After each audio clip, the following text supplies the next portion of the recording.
कल श्री कृष्ण जन्माष्टमी है।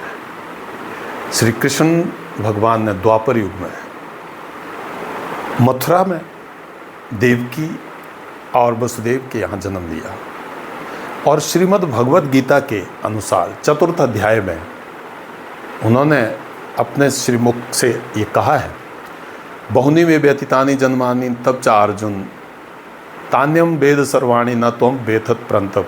ये चतुर्थ अध्याय का 5वां श्लोक है। श्री भगवान ये कहते हैं, प्रंतप अर्जुन को युद्ध भूमि में ये बता रहे हैं, मेरे और तेरे बहुत से जन्म हो चुके हैं, उन सबको तू नहीं जानता किंतु मैं जानता हूँ।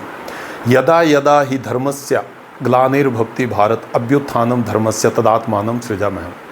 हे अर्जुन, जब जब धर्म की हानि होती है और अधर्म बढ़ता है तब तब मैं जन्म लेता हूँ, मैं साकार रूप से प्रकट होता हूँ। अजो अपि स्नव्य आत्मा भूतामी ईश्वरो अपि सन प्रकृतिम स्वामधिष्ठाय संभवाम्याम तम मायाया। मैं अजन्मा और अविनाशी स्वरूप होते हुए भी अपने शक्ति को अधीन करके अपनी योग माया से प्रकट होता हूँ। ये उसके 6वें श्लोक में है। 7वें श्लोक में जो मैं कह रहा हूँ कि यदा यदा ही धर्मस्य ग्लानिर्भवति भारत अभ्युत्थानम धर्मस्य तदात्मानं सृजाम्यहम्। अष्टम श्लोक, परित्राणाय साधूनां विनाशाय च दुष्कृतां धर्म संस्थापनार्थाय संभवामि युगे युगे।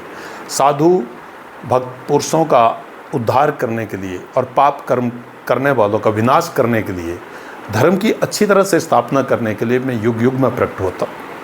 7वें और 8वें श्लोक में ये कहा गया। 9वें श्लोक में जन्म कर्म च मे दिव्यम एवं दे यो बेति तत्वतः त्यक्त्वा देहम पुनर्जन्म नयति मामेति सो अर्जुन। हे अर्जुन, मेरे जन्म और कर्म दिव्य है अर्थात निर्मल और अलौकिक है। इस प्रकार जो मनुष्य तत्व से जान लेता है वह शरीर को त्याग कर फिर जन्म को प्राप्त नहीं होता, परंतु प्रत्युत मुझे प्राप्त होता है। ये भगवान श्री कृष्ण अर्जुन को बता रहे हैं। और 10वें श्लोक में कहा है, बीत राग भय क्रोधा मन में मामुपाश्रिता बहवो ज्ञान तपसा पूता मधुभाव मागता। पहले भी जिनके राग भय और क्रोध सर्वथा नष्ट हो गए थे और जो मुझ में अनन्य प्रेम पूर्वक स्थित रहते थे, ऐसे मेरे आश्रित रहने वाले बहुत से भक्त उपर्युक्त ज्ञान रूप तप से पवित्र होकर मेरे स्वरूप को प्राप्त हो चुके हैं। ये 6 श्लोक बहुत कुछ बयान करते हैं और उसी पाप का से धरती को मुक्त करने के लिए श्री कृष्ण भाद्र मास के कृष्ण पक्ष की अष्टमी तिथि को रात 12 बजे प्रकट होते हैं, अवतार लेते हैं। शिव मथुरा धाम जी में वसुदेव जी और देवकी जी के गर्भ से वो जन्म लेते काल कोठरी में। अब इसके पीछे भी एक कथा है कि जो कंस था वो वास्तव में बहुत क्रूर था। उसने अपने पिता उग्रसेन को मारकर मथुरा का सिंहासन प्राप्त कर लिया था और राजगद्दी छीन ली थी और अपनी बहन जो देवकी वासुदेव जी की महिष, जो श्री कृष्ण भगवान की माँ जन्म जिन्होंने दिया, उनका विवाह वो वसुदेव जी के साथ करते हैं। लेकिन विवाह के बाद एक आकाशवाणी से पता चलता है कि देवकी और वसुदेव की 8वीं संतान कंस का वध करेगी और इसी बात को जानने के लिए, इसी बात के भय से श्री कृष्ण और देवकी को मथुरा में लाकर वो काल कोठरी में बंद कर देते हैं, कारागृह में बंद कर देते हैं।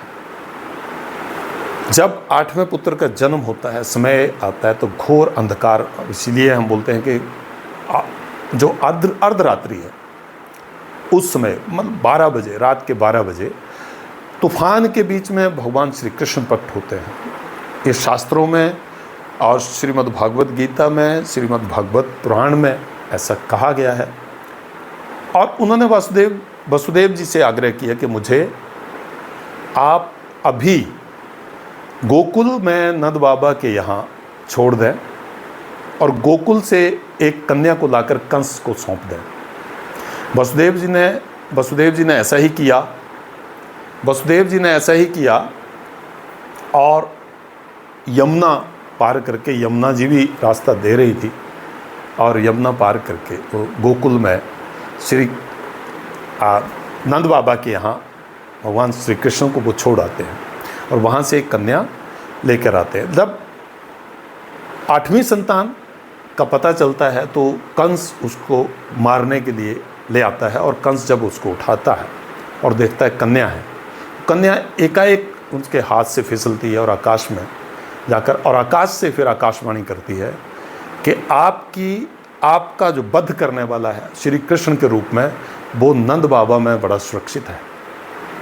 इससे एक भय का माहौल कंस में व्याप्त हो जाता है। परंतु इस कथा के माध्यम से, एक कथा है जिस कथा के माध्यम से हम जान सकते हैं कि वो किस रूप में प्रकट हुए, कैसे उन्होंने जन्म के बाद ही उनको तुरंत जो है वो नंद बाबा के यहाँ गोकुल में छोड़ना पड़ा, और फिर इंतज़ार होने लगा कि वो पल आए जब कंस का वध किया जाना। और अनेकों इस धरती पर मतलब 7 ही दिन के थे दूध पिलाने के लिए पूतना राक्षसी जो है वो, मतलब कई कोस लंबा चौड़ा उनका शरीर था, उस के माध्यम से, लेकिन वो एक साधारण स्त्री के रूप में दूध पिलाने के बहाने श्री कृष्ण को दूध पिलाने लगती हैं। और श्री कृष्ण क्योंकि भगवान का स्वरूप है तो वो जान गए थे, और उन्होंने दूध पीते पीते ही उनका उद्धार कर दिया, मतलब उनके प्राण ले लिए। अब श्री कृष्ण जन्माष्टमी में हम लोग साधारण रूप से जो पूजा करते हैं, पूजा पाठ करते हैं, उसमें कुछ चीज़ें अगर हो जाएं तो बहुत अच्छा रहेगा। जैसा कि हमने सुना है, भागवत जी की कथा के माध्यम से सुना है, वो मैं आपके समक्ष रखना चाहता हूँ। जिसको जो जैसे उचित लगता है, जैसे उनको गुरुदेव उनको बताते हैं, जैसे भी उनको अच्छा लगता है वैसे वो कर लें। लेकिन एक मान्यता ऐसी मानी जाती है कि भगवान श्री कृष्ण के जन्म के दिन आप सुबह से, मतलब कुछ दोपहर 12 बजे तक अगर आप निर्जल रह लें तो बहुत अच्छी बात है, बहुत बड़ी बात है।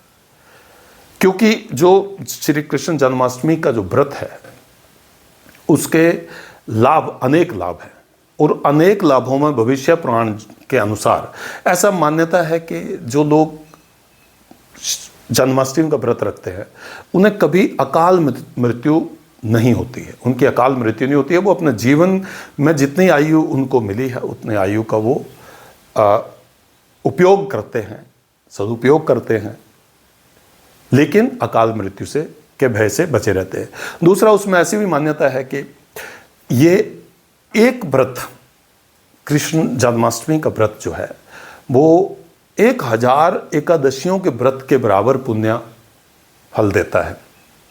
तो जो प्रत्येक एकादशी को व्रत नहीं रख सकते हैं उनके लिए श्रेष्ठ है कि वो श्री कृष्ण जन्माष्टमी का व्रत रखें। तो प्रातः हम सुबह उठकर कुछ जल, जो ब्रह्म मुहूर्त में उठकर कुछ जल पी लें, ताकि दिन के 12 बजे तक कम से कम जो है वो हम निर्जल रहकर, उसके बाद पानी से हम जो है वो पानी ले सकते हैं, और आगे निराहार रहना है। रात 12 बजे के बाद जब श्री कृष्ण का जन्म होता है उसके बाद हम जो व्रत का पारण कर सकते हैं, और वो फलाहार इत्यादि जो लेना है उसको ले सकते हैं। कुछ चीज़ें हैं जो भगवान श्री कृष्ण को हम बाल रूप में उस दिन बहुत अच्छे से, जहाँ पे भी आप पूजा पाठ करते हैं वहाँ पे उनको, उनका श्रृंगार करें, उनको पहले स्नान कराएं, उनको पहले खुद स्नान करें और उसके बाद स्नान करा के पंचामृत से स्नान कराएं। पंचामृत में हम बोलते हैं कि दूध, दही, घी, शक्कर और शहद, इन 5 चीज़ों को मिलाकर आप पंचामृत बना सकते हैं। पंचामृत से स्नान करें, उसके बाद गंगा जल से स्नान कराकर, और सुंदर वस्त्र, जैसे हम सुंदर वस्त्र पहनते हैं वैसे ये मान कर कि ये श्री कृष्ण का रूप जो है, ये सुंदर वस्त्र इनको पहनाने हैं। और उसके बाद उनको मूर्ति के साथ, गाय की मूर्ति अगर हो भगवान श्री कृष्ण जिस भी रूप में रखे, लड्डू गोपाल जी के रूप में रखे हैं या भगवान श्री कृष्ण की मूर्ति है आपके पास, तो उसके साथ अगर गाय की बछड़े के सहित कोई मूर्ति आपके पास है तो उसको भी साथ में रखें और गाय की भी पूजा करें। उन्हें वस्त्र आभूषण पहनाने, माला पहनाने के बाद मुकुट लगाएं और बांसुरी अर्पण करें, जो हम सांकेतिक रूप से अपने अपने घरों में अपने अपने तरीके से करते हैं। इसके बाद केसर चंदन से इत्यादि से आप तिलक करें और तिलक करके ऐसा माना जाता है कि भगवान श्री कृष्ण माखन मिश्री के बहुत मतलब शौकीन माने जाते हैं, मान्यता है ऐसी, माखन चोर भी बोलते हैं उनको। तो उसमें माखन अगर हो और मिश्री वो डायमंड कट वाली मिश्री नहीं, अगर वो दो धागे वाली मिश्री होती है ना, वो प्रयोग करें उसमें, उसको शुद्ध माना जाता है और वैसे भी सेहत के लिए भी वो अच्छी होती है, प्रोसेसिंग उसमें नहीं होती। पंजीरी हो सकती है, मखाना हो सकता है, खीरा हो सकता है, पंचामृत हो सकता है, लड्डू, पेड़े, तुलसी दल जरूर उसमें, तुलसी दल उसमें जरूर मिलाएं क्योंकि तुलसी बहुत प्रिय है भगवान श्री कृष्ण को। खीर आदि चीज़ों का जो हम भोग लगा सकते हैं। उसके बाद जो मंत्र है जिसके भगवान श्री कृष्ण बहुत प्रसन्न होते हैं, ओम नमः भगवते वासुदेवाय, ये बोल सकते हैं। हरे कृष्ण ये बोल सकते हैं, हरे कृष्ण कृष्ण कृष्ण हरे हरे, हरे राम राम राम हरे हरे, ये महामंत्र बोला जाता है, इसको बोल सकते हैं। हरे कृष्ण जो आप जिस प्रकार से आप नाम ले सकते हैं, संकीर्तन करें, कीर्तन करें। और जो ज्योत हम करते हैं गाय के, देसी गाय के घी की, शुद्ध घी की ज्योत जलाकर उनकी पूजा आरती करें और उसके बाद हम व्रत का पारण करें, ये विधि ऐसी मानी जाती है। और इस व्रत का जो पुण्य है, मैंने जैसे बोला, जहाँ जहाँ हमने सुना है भागवत जी में, तो मतलब एक एक लीला का वर्णन इस प्रकार से किया गया है।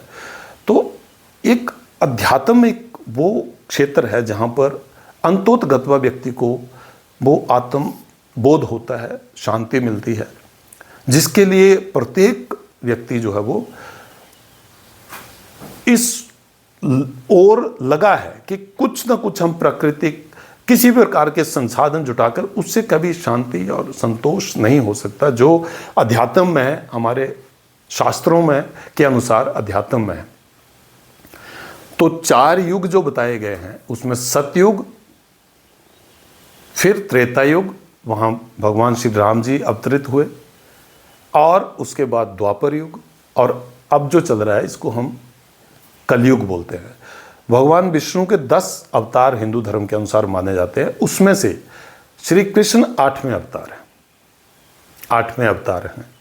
तो हम जब इनका नाम जप करते हैं, कहने का मतलब है जब हम नाम जप करते हैं तो अपने आप में, ये अब साइंस ने भी प्रूव कर दिया है और रिसर्च हो चुकी है इसके ऊपर, कि कुछ ग्रुप में जो है लोगों को लिया गया, उस ग्रुप में एक ग्रुप को जो है वो राम का नाम लेने के लिए कहा गया या कृष्ण का नाम लेने के लिए कहा गया, और एक ग्रुप को जैसे वो दिनचर्या जी रहा था अपने वैसे कर रहा है।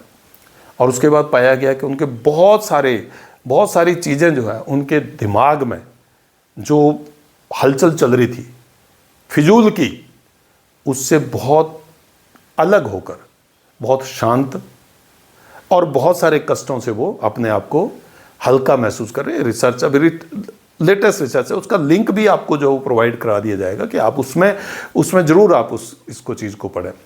तो भगवान का जो नाम है उसका अपना महत्व है, किसी भी रूप में आप जब भी आप कर सकते हैं आप जरूर इसको करें। अध्यात्म में बहुत पावर है, बहुत पावर है, बहुत पावर है, ऐसा ही हमने सुना है। और अनुभव की तो मैं बात कर ही नहीं सकता कि अनुभव हम बोल सकते हैं कि हम कोई इसमें कोई मतलब इस फील्ड में जिसको बोलते हैं कि नहीं, बिल्कुल नर्सरी क्लास में भी अभी जो है वो तैयार नहीं हुए हैं, उतना कर अभी हम जो समझ पाए हैं। अध्यात्म में बहुत पावर है, बहुत शक्ति है, और उससे पूरा माहौल जो है वो अच्छा बना रहता है। व्यक्ति के अंदर एक सात्विक ऊर्जा रहती है जो कि उसको हमेशा अच्छे काम सत्कर्म करने के लिए प्रेरित करती है। आप सभी भक्तजनों को, भारतवासियों को, पूरे दुनिया में सभी मानव जाति को श्री कृष्ण जन्माष्टमी की बहुत बहुत बधाई बहुत बहुत शुभकामनाएं। ये पर्व खूब उल्लास के साथ मनाया जाए, चाहे श्री कृष्ण जन्माष्टमी हो, चाहे श्री दुर्गा अष्टमी हो, चाहे श्री राम नवमी हो। इस प्रकार के जो त्यौहार हैं हम बाकी त्योहारों से भी आगे बढ़कर जो है वो मनाना चाहिए, क्योंकि इससे हमारे संस्कार आगे बढ़ते हैं, इससे हमारी जो आध्यात्मिकता है वो भी आगे बढ़ती है। और ये जो जन्म मिला है मानव जन्म, इसको इसलिए बोला जाता है कि श्रेष्ठ जन्म है।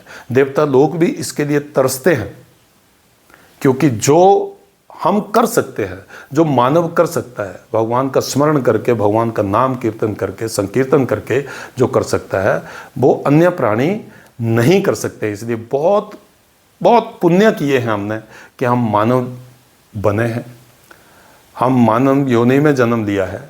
ये बहुत सारे पुण्य कर्मों का फल है।